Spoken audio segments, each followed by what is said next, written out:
बिस्मिल्लाहिर्रहमानिर्रहीम। प्यारे बच्चों, अस्सलामु अलैकुम। प्यारे बच्चों, आइए सुनते हैं आज की कहानी मीठे अनार। कई दिन से हज़रत फातिमा ज़हरा सलामुल्लाह अलैहा की तबीयत खराब थी और उन्हें बुखार हो रहा था। पूरा बदन जल रहा था और उनके हाथ पैर कांप रहे थे। जब इमाम अली अलैहिस्सलाम ने जनाब फातिमा ज़हरा सलामुल्लाह अलैहा की ये हालत देखी तो आप उनके पास बैठ गए। इमाम अली अलैहिस्सलाम ने पूछा, ए फातिमा, मैं आपके लिए क्या चीज लेकर आऊं जिससे आपको कुछ आराम मिले। जनाब फातिमा ज़हरा सलामुल्लाह अलैहा मुस्कुराई और फरमाया, या अली, मुझे किसी चीज की जरूरत नहीं है, मैं ठीक हो जाऊंगी। इमाम अली अलैहिस्सलाम ने उनके जलते माथे पर हाथ रखा और फरमाया, कुछ तो बताएं कि मैं आपके लिए क्या लाऊं जिससे आपकी तबीयत ठीक हो जाए। आपका क्या खाने का दिल कर रहा है। जनाब फातिमा ज़हरा सलामुल्लाह अलैहा ने फरमाया, शुक्रिया, मुझे कुछ नहीं चाहिए। इमाम अली अलैहिस्सलाम के बार बार पूछने पर आपने फरमाया, मेरे लिए अनार अच्छा है, अगर हो सके तो एक अनार लेकर आए। इमाम अली अलैहिस्सलाम मुस्कुराए और उठकर घर से बाहर चले गए। ये अनार का मौसम नहीं था, अनार का मौसम गुजर चुका था। इमाम अली अलैहिस्सलाम को मालूम था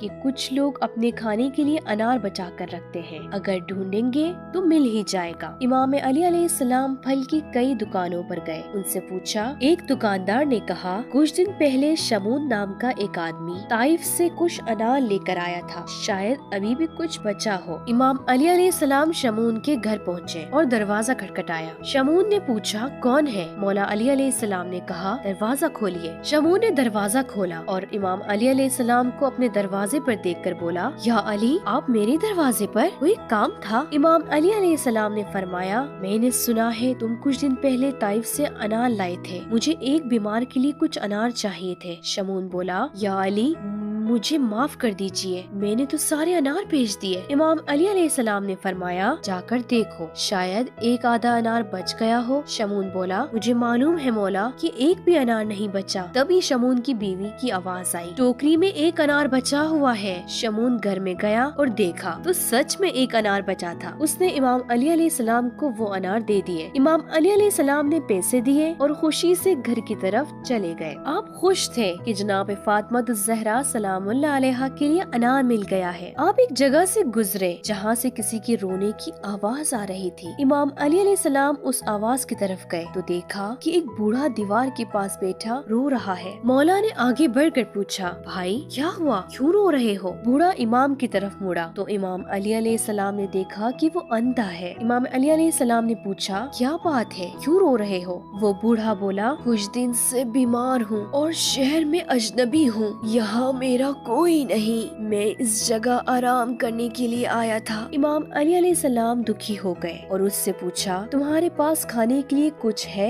वो बोला, नहीं। इमाम अली अलैहिस्सलाम ने पूछा, मैं तुम्हारे लिए क्या लेकर आऊँ। वो बूढ़ा बोला, अगर एक अनार मिल जाता तो उसे खाकर मेरी तबीयत ठीक हो जाती। मौला अली अलैहिस्सलाम की नजर हाथ में मौजूद अनार की तरफ गई, जिसे जनाब फातिमा ज़हरा सलामुल्लाह अलैहा के लिए बड़ी मुश्किलों से खरीदा था। लेकिन अब ये नाबीना भी अनार ही मांग रहा था। आपने दिल ही दिल में सोचा, फातिमा बहुत रहम दिल है, नबी की बेटी भी है, वो जरूर खुश होगी अगर ये अनार इस नाबीना को दे दूं। इमाम अली अलैहिस्सलाम ने अनार को आधा किया और अपने हाथों से उस बूढ़े को खिलाने लगे। बूढ़ा भूखा था, इसलिए शौक से खाने लगा, लेकिन लग रहा था कि अभी भी वो भूखा है और उसकी भूख खत्म नहीं हुई है। इमाम अली अलैहिस्सलाम ने दूसरा हिस्सा भी उसे खिला दिया। पूरा अनार खाने के बाद उसने एक गहरी सांस ली। खुदा तुम्हारा भला करे, मैं बेजान हो गया था, अब मेरी तबीयत कुछ बेहतर है। अनार खाने से जिस्म में ताकत महसूस हो रही है। इमाम अली अलैहिस्सलाम उठे और घर की तरफ गए। दिल में सोचा कि अगर फातिमा ज़हरा सलामुल्लाह अलैहा से ये वाकया बयान करूंगा तो वो जरूर खुश होंगी। यही सोचते सोचते घर की तरफ पहुंच गए। आहिस्ता से दरवाजा खोला और जैसे ही कमरे के अंदर गए तो देखा कि जनाब फातिमा ज़हरा सलामुल्लाह अलैहा दीवार से टेक लगा कर बैठी है और उनके सामने انار سے بھری ایک ٹوکری رکھی ہوئی ہے۔ امام نے حیرت سے پوچھا، یہ اتنے سارے انار کہاں سے آئے ہیں؟ حضرت فاطمہ الزہرا سلام اللہ علیہا نے خوش ہو کر جواب دیا، بہت بہت شکریہ، آپ نے میرے لیے بہت میٹھے انار بیچے ہیں۔ امام علی علیہ السلام حیرت سے جناب فاطمہ کو دیکھ رہے تھے۔ جناب فاطمہ نے جب مولا علی علیہ السلام کی حیرت دیکھی تو بولی، آپ جب انار لینے کے لیے گھر سے نکلے تو تھوڑی ہی دیر بعد کسی نے دروازہ کھٹکھٹایا۔ فضہ نے دروازہ کھولا تو دیکھا ایک شخص انار کی ٹرے لیے کھڑا ہے اور اس نے کہا کہ علی نے یہ انار جناب فاطمہ کے لیے بھجوائے ہیں۔ امام علی علیہ السلام نے آسمان کی طرف دیکھا اور دل ہی دل میں بولے، اے میرے مہربان خدا، تیرا شکر ہے کہ تو نے نبی کی بیٹی کے سامنے مجھے شرمندہ ہونے سے بچا لیا۔